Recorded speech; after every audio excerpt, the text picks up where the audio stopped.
Hello friends. तो आज मैं कुछ कहना चाहता हूँ आप लोगों से, क्योंकि यार आज ज़िंदगी बहुत कुछ दिनों से ज़िंदगी मेरी सही नहीं चल रही है। फिर जब तक बोलूँगा नहीं तब तक दिमाग सही रहेगा नहीं।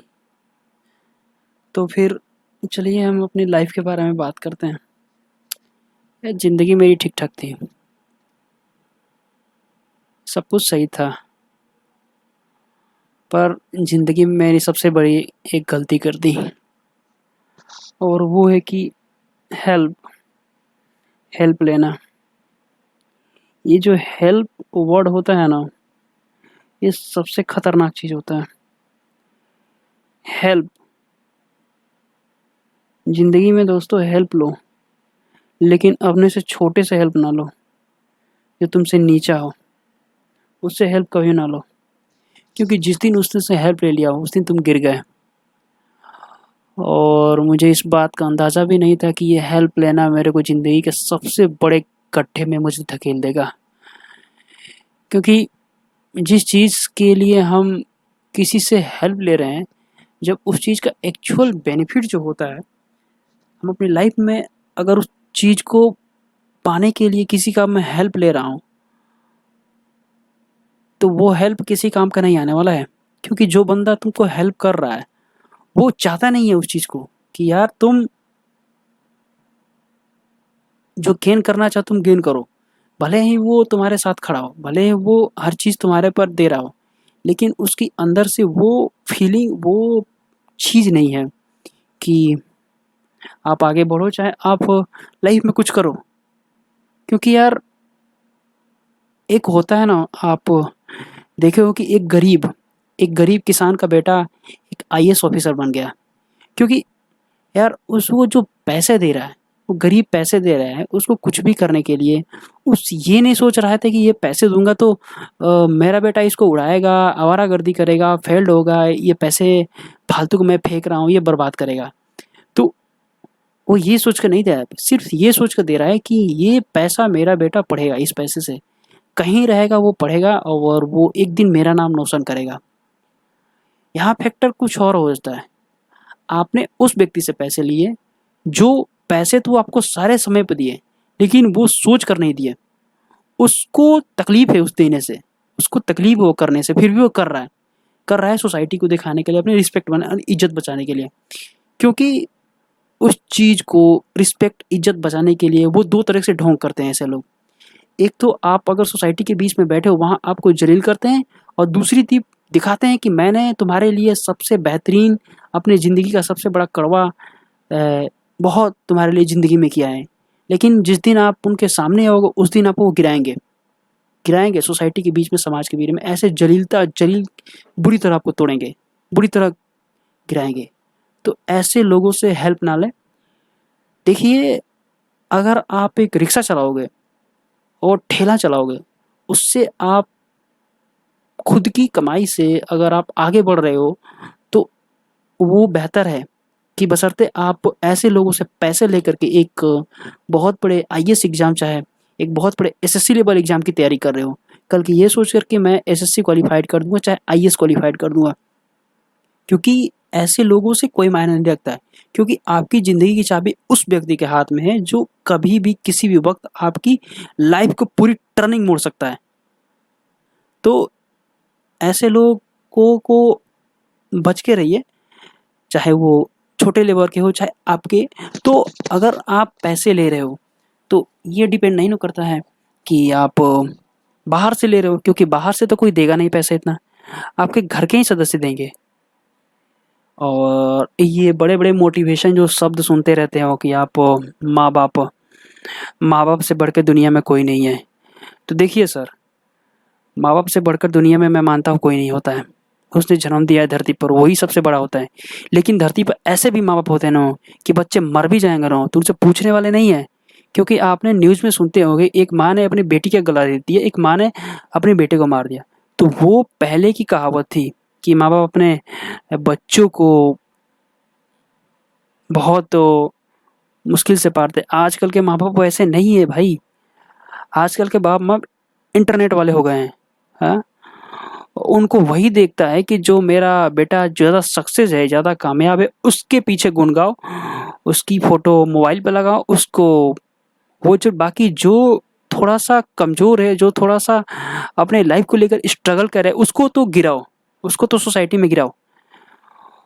और सबसे बड़ी चीज़ होती है, इनकी एक ख्वाहिश होती है, हमारे मरने से पहले अपनी बेटों की शादी करना चाहता हूँ। भैया, ये इनकी एक इतनी घटिया पॉलिसी होती है कि अगर कोई इंसान आगे बढ़ने की कोशिश कर रहा है तो उसकी लोड़े लगा दो, भोसड़ी के लोड़े लगा लो। क्योंकि बंदा करे से क्या करे, हाँ?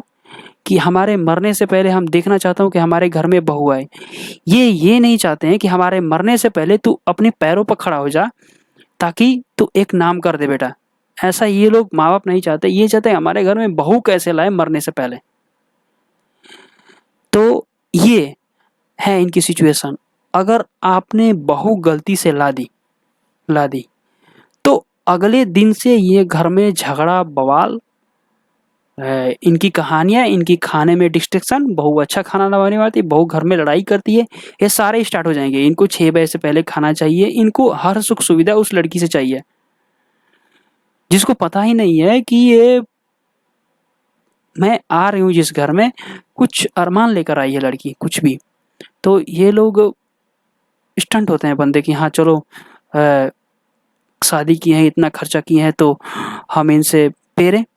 अगर वो लड़की बाई चांस ना कर पाई तो इनका हो जाता है ढिंढोरा पीटना, स्टार लोगों के बीच में क्रिटिसाइज़ करना, लोगों के बीच में गिराना, दिखाना, ये सब करते हैं।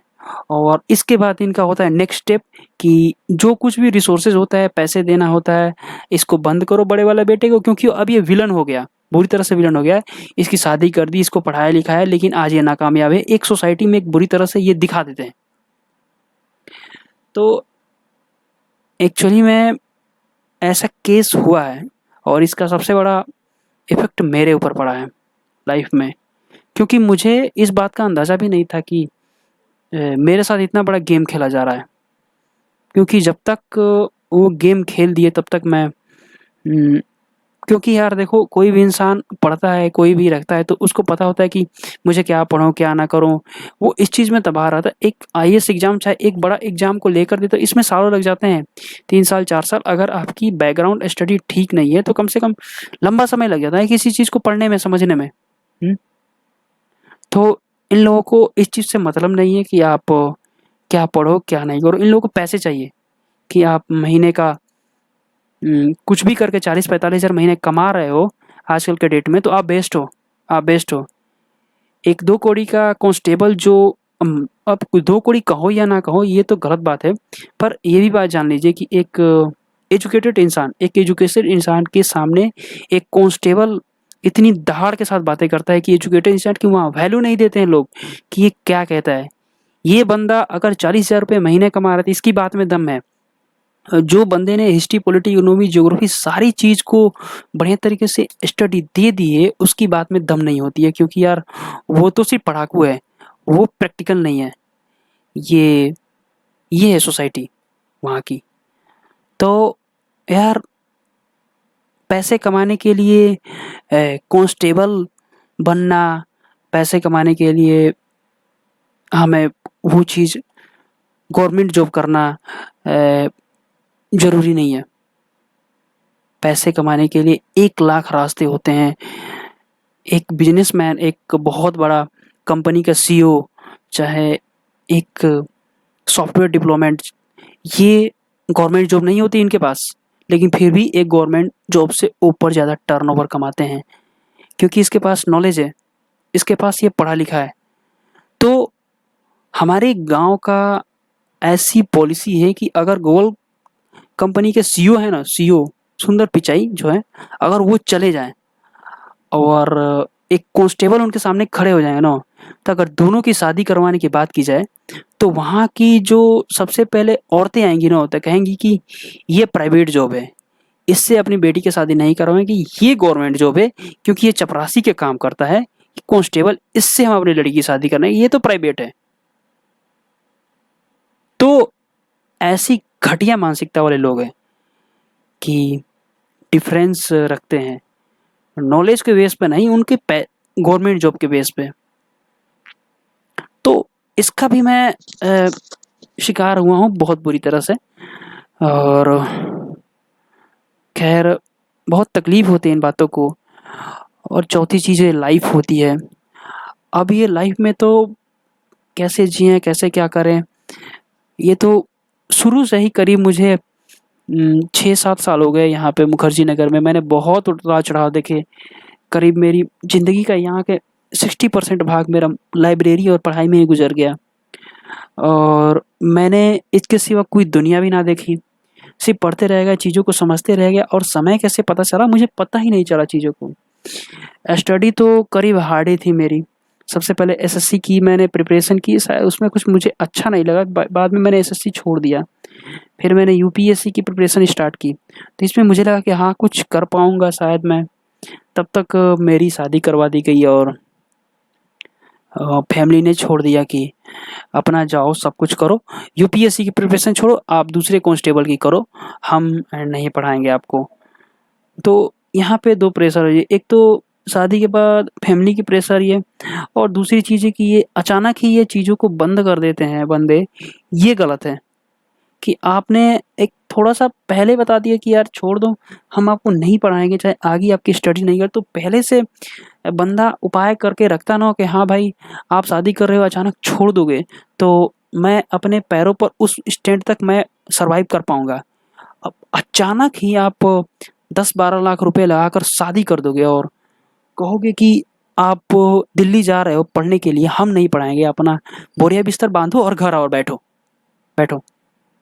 तो एक तो पढ़ा लिखा इंसान आप शादी करवाए, दूसरे में कह रहे हो घर बैठे, तीसरे में खर्चा कैसे सँभाले, खर्चा कैसे सँभाले? तो ये पॉलिसी है आपकी, ये पॉलिसी है आपकी, घटिया पॉलिसी। और इस वक़्त मैं करूँ से क्या करूँ मुझे समझ में नहीं आ रहा है।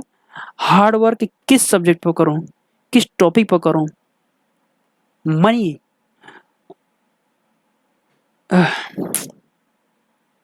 कहाँ से कमाऊँ? कहाँ से जाऊँ? अगर मैं यहाँ दिल्ली आया हूँ जब से, नोएडा से लेकर के गुड़गाँव तक मैंने दिल्ली का तो दिल्ली मत पूछिए भाई साहब। दिल्ली में अगर आप जॉब ढूँढे हो तो 80% फेक ही है, कंसल्टी वाले सारे फेक बात करते हैं यहाँ पे भाई। सब उल्टे बात करते हैं। तीसरी चीज़ कि ये लोग गलत बात करते हैं, तीसरी चीज़ कि यार कंसल्टी वाले गलत बात करते हैं और झूठ से पैसे ऐंठते हैं।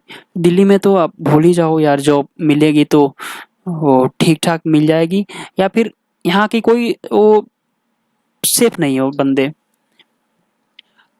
अब बात आती है नोएडा की। नोएडा में सूरजपुर में सेक्टर 60-62 में यहाँ पे जॉब है। जॉब तो है भाई, कंपनी में अच्छी जॉब लग जाएगी। करीब 12,000 से इनकी स्टार्टिंग है सैलरी, और 15,000 के नीचे ही आपको निपटा देंगे ये, 15 से 16,000 के। अब इसमें बंदे क्या काम करते हैं कि अगर आप ओटी ओवर टाइम ड्यूटी देते हो तो 17-18 इतना ही कमा सकते हो आप, और इसमें जितना कमाओ बेचो और घर भेजो। तो ये है सूरजपुर के और ये कंपनियों का डाटा। मोबाइल की कंपनी है, ज़्यादातर इसमें एसी मिलेगी और काम कंफर्टेबल रहता है, आप करके इसमें सेविंग कर सकते हो। अब अगली बात है, आफ्टर 29 एज नो जॉब। तो ये वाली चीज़ बहुत ख़तरनाक चीज़ होती है। यार देखिए, अगर आप किसी बड़े एग्ज़ाम के तैयारी कर रही हो तो 29, 30, 31, 32 तक जा सकते हो, क्योंकि यार ये जर्नी तय करने में टाइम लगता है। अगर आप 28, 26, 27 के बाद स्टार्ट कर रहे हो किसी चीज़ को, लेकिन बंदे नहीं समझते हैं ना यार। तो यार मुझे मानना है कि यार 29 से नहीं, 25 एज से पहले आप किसी मनी का रिसोर्सेज या स्रोत जो होते हैं खोल लीजिए। क्योंकि यार अगर आपने नहीं किया तो 25 एज के बाद अगर पापा भी आपके कमाते होंगे ना, तो पैसे तो देंगे, लेकिन पीठ पीछे ऐसे चाकू पड़ेंगे ना, ऐसे गोदे जाओगे घर में, खाना खाने जाओगे, खाना भी पचा नहीं पाओगे भाई साहब। क्योंकि मेरी तो करीब 26-27 साल से मेरे ऊपर पड़ना स्टार्ट हो गया था, 26 और 27 साल से। लेकिन इन 3 सालों के अंदर में मैंने जो प्रॉब्लम फेस किया है, जितना रोया हूँ मैं बैठ करके, शायद बाहर के लोग ना दिखाए, घर के ही लोगों ने बहुत घटिया तरीके से तोड़ा है।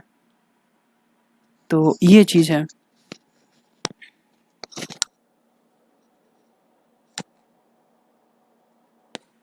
तो ये चीज है 29 एज नो जॉब। तो दोस्तों, इसमें आफ्टर 29 एज नो जॉब मतलब एक 29 साल का बच्चा चाहे 30 साल का बच्चा जॉब नहीं कर रहा है, तो इसका क्या मतलब हो सकता है? क्या मतलब हो सकता है? लोग सोचते हैं कि ये नकारा है। नो, नकारा नहीं है भाई। अगर ये प्रॉपर किसी पार्टिकुलर स्टडी वाले जगह पे रह रहा है, वो नकारा हो ही नहीं सकता है। क्योंकि यार उसका समय गया है पढ़ाई पर, स्टडी पर गया है। चीज़ों को समझने में टाइम लगता है, समझने में टाइम लगता है, सालों साल लग जाते हैं समझ डेवलपमेंट करने में। तो ये बंदे कभी नहीं समझेंगे।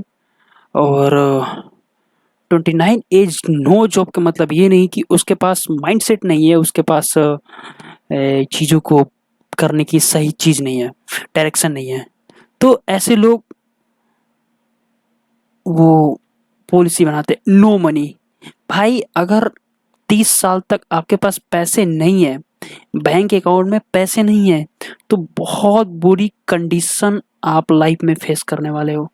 क्योंकि मैं इस चीज का अभी इस वक्त मेरे ऊपर बहुत खतरनाक इफेक्ट पड़ा है। क्योंकि यार दिमाग मेरा घूम चुका है। मैं क्या करूं? क्या करूं? I have no money, I have no money, no job and married life, married life. तो इस वक्त मैं क्या करूं? क्या करूं समझ में नहीं आएगा। एंड अगला होता है नो सपोर्ट। भाई साहब सपोर्ट बिल्कुल भी जीरो, जीरो। कहते हैं ना कि यार क्या बनने आया था, मैं तो आईएएस ऑफिसर बनने आया था, मैं तो बहुत बड़ा ऑफिसर बने हैं, पर ये अचानक हो कैसे गया? ये जो ट्रेन चल रही थी एक पटरी पर, बिल्कुल पटरी से उतर ही चुकी है। अब इस सिचुएशन में मुझे कैसे हैंडल करना है समझ में नहीं आ रहा। लोग कह रहे हैं कि पार्ट टाइम जॉब करके तैयारी करो, ये करो वो करो। भाई साहब मैंने हकीकत बताऊं, बैटरी रिक्शा से लेकर के ऑटो तक मैंने चलाने की सिफारिश कर चुका हूं बंदों को। हालात इस वक्त पहुंच चुके हैं कि खाने के लिए मेरे पास रोटी मतलब आटे नहीं है और चावल नहीं है कि यार कहाँ से लाऊं मैं, कहाँ से लाऊं? और वहां शादी हो गई मेरी, मैं कैसे से खर्च संभालूं? तो ये अचानक से ही हाथ सबने खींच लिए और अचानक से सबको ही एकदम बिल्कुल धड़ाम से सड़क पर आ गया मैं, धड़ाम से सड़क पर आ गया। तो ये किसकी पॉलिसी थी? किसकी पॉलिसी थी? जिसने भी बनाया बिल्कुल घटिया बनाया, और जिसने दिमाग दौड़ाया उसको मैं समझ ना पाया कि मेरी लाइफ अगले मैं किस जर्नी से लड़ रहा था और कहाँ तक खड़ा आ चुका हूँ। अब ये बात मैं किससे कहूँ? ये बात किससे कहूँ? अ, किससे कहूँ? क्योंकि जिससे कहूँगा, जिससे कहूँगा वो ऑलरेडी बहुत बुरे कंडीशन में, बहुत बुरे कंडीशन में, बुरे कंडीशन में। और तो दिमाग तो बहुत चल रहा है मेरा इस वक्त। क्योंकि ये कहा गया है कि सबसे बुरे कंडीशन में इंसान का सबसे तेज दिमाग चलता है, सबसे तेज दिमाग चलता है। पर यार दोस्तों क्या करूं, क्या करूं? पैसे कमाने की 100 बातें याद में आ रही है। फूड का बिजनेस कर लूं या फिर कुछ और कर लूं, कुछ भी, कुछ पैसे आ जाए हाथ में, फिर इसके साथ पढ़ाई करूं, फिर ऑटो ऑटो राइड करूं, फिर रिक्शा राइड करूं, थोड़ा इससे आ जाए मनी। तो ये छोटे छोटे दिमाग मेरे ख्याल में चल रहे हैं। तो क्या इससे कहाँ तक मैं सरवाइव कर सकता हूँ? कहाँ तक सरवाइव कर सकता हूँ? हम्म, क्या इससे मेरा, हाँ ये पार्टिकुलर एक थोड़ी थोड़े समय के लिए मेरा समय ठीक कर सकता है, पर मेरी इससे लाइफ सही नहीं हो गई। अब दिमाग मेरा बिल्कुल घुला हुआ है। मैं क्या करूं क्या ना करूं कैसे करूं? बहुत बुरी कंडीशन फेस कर रहा हूं। तो थोड़ा मैं तकलीफ में हूँ। अगर आप में से किसी को भी लग रहा है कि हाँ यार थोड़ा इस बंदे को हेल्प कर दे, तो यार कुछ ज़्यादा नहीं, आप मुझे रास्ता दिखा दो कि अ, मैं डेली अर्निंग कर पाऊँ किसी चीज़ से लेकर के, डेली अर्निंग कर लूँ और डेली का अपना खर्चा निकाल लूँ, और बाकी मैं खुद फैमिली संभाल लूँगा। मैं उनके भी खर्चा निकालूँगा, क्योंकि मुझे शेयर मार्केट में पैसे इन्वेस्ट करना आता है। मैंने सीखा है चीज़ों को, लाइव ट्रेनिंग ली है। बशर्ते मेरे पास मनी नहीं है उस चीज़ को इन्वेस्ट करना कि कैसे बनाऊँ। और मेरी सबसे अच्छी ख़ासियत बात है कि मैं किसी से उधार कर्ज़ लेता नहीं हूँ। क्योंकि यार मैंने आज तक ज़िंदगी में दिया ही है, लिया किसी से नहीं हूँ। हाँ, ये बात है कि मैंने एक गलती कर ली कि अपनों से मैंने पैसे ले लिए। मुझे पता नहीं था कि यार गैरों से पैसे लेना इतना ज़्यादा टफ नहीं होता, इतना ज़्यादा मुश्किल नहीं जितना कि अपनों से ज़्यादा पैसे नहीं, क्योंकि अपने जब मारते हैं तो पूरी ज़िंदगी की लौड़े लग जाते हैं। गैर तो भाई पैसे देगा और अगले टाइम पर मैं अगर नहीं देखो तो गाली दे देगा, और कुछ समय के लिए तुम्हें बुरा लगेगा, अगर उसको चुका दो तो खत्म हो जाएगा। लेकिन अपने जो है ना भाई साहब, पैसे देते हैं, गाली भी नहीं देते हैं, देते जाते हैं, पढ़ाते हैं। जब उनको समझ में आएगा कि यार ये ज़्यादा टाइम खा रहा है, बस ऐसे लोड़े लगाते कि पूरी लाइफ की वाट बन जाती है।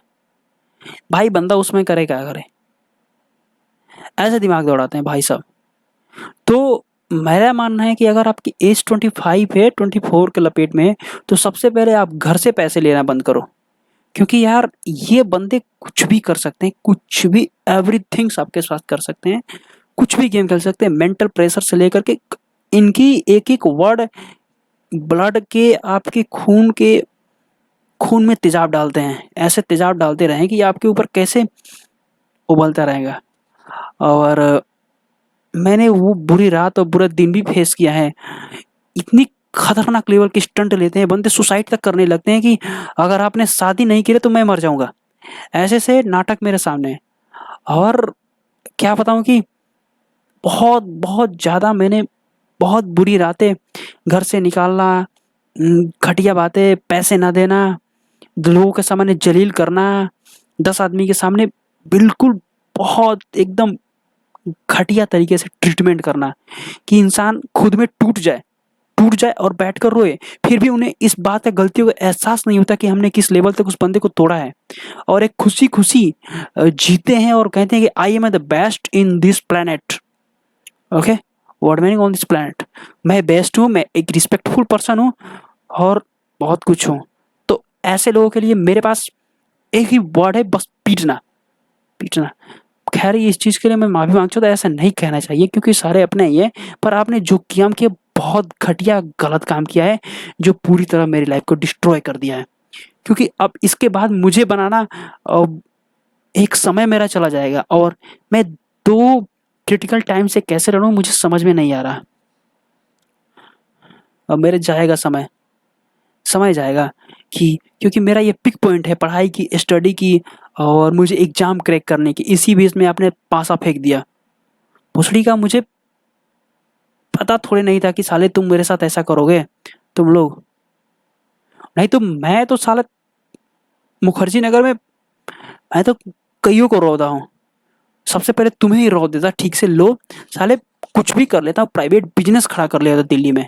एक तगड़ा बिज़नेस खड़ा कर लिया था, तुमसे कई लाख गुना पैसे कमाता और तब मैं एग्ज़ाम की तैयारी करता। उसके बाद एग्ज़ाम की तैयारी करता। अब एग्ज़ाम की तैयारी करने के बाद तुमने मुझे लोड़े लगा दिए, तो अब मैं बिज़नेस के चक्कर में घूम रहा हूँ। हाँ, और ये पिक पॉइंट पर कोई कह रहा है पढ़ाओ, अरे घंटा पढ़ाऊँ साला, दिमाग घुमा हुआ है, कहाँ पढ़ाने जाऊँ। अब मेरे को थोड़ा गुस्सा आ रहा है, थोड़ा अलग वर्ड का तो सॉरी दोस्तों। सो अगर आपके पास कुछ सॉल्यूशन है तो मुझे सॉल्यूशन दे दो। और बाकी मैं बहुत बुरी कंडीशन में हूँ दोस्तों, बहुत बुरी कंडीशन में हूँ।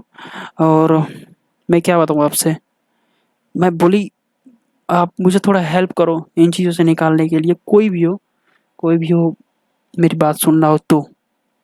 क्योंकि जिनसे उम्मीद थी वो मेरे साथ बिल्कुल भी खड़े नहीं हो रहे हैं।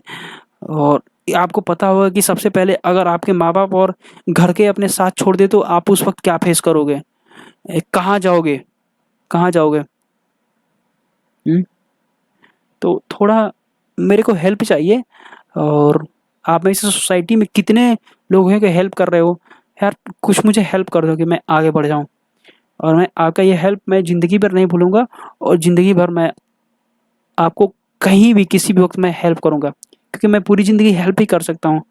और आपके लोगों को साथ से ही मैं आगे बढ़ने वाला हूँ। बाकी ये लोग तो यार डिस्ट्रॉय कर चु मैं अब ये नहीं चाहता हूँ कि ये मेरे को थोड़ा-सा भी हेल्प करे, क्योंकि यार बहुत तकलीफ़ होती है। सो थोड़ी-सी दोस्तों मेरी बात समझ लेना।